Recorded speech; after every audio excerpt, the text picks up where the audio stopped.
Police in San Bruno, California said today it was a dispute with YouTube that drove a 38-year-old woman to shoot people apparently at random at the company's headquarters yesterday.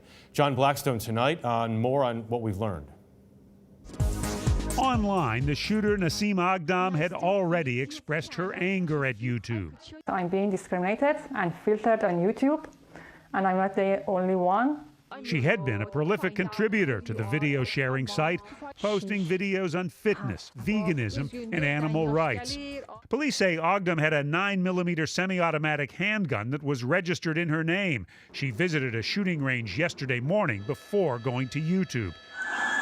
Police said the shooter wounded 3 people in YouTube's open courtyard and then killed herself. Investigators covered her body with a yellow tar. Is there any suggestion of terrorism involved in this at all? Well, we know that she was upset with YouTube, and we've determined that right now that's the motivation that we've identified. Last week, Aghdam's family reported her missing from her home in San Diego. Then yesterday morning, hours before the shooting, police in Mountain View found her sleeping in her car about 25 miles south of YouTube. They alerted her family, and Aghdam's father says he warned officers she had a grudge against YouTube. But in a statement, the police say at no point did her father or brother mention anything about potential acts of violence.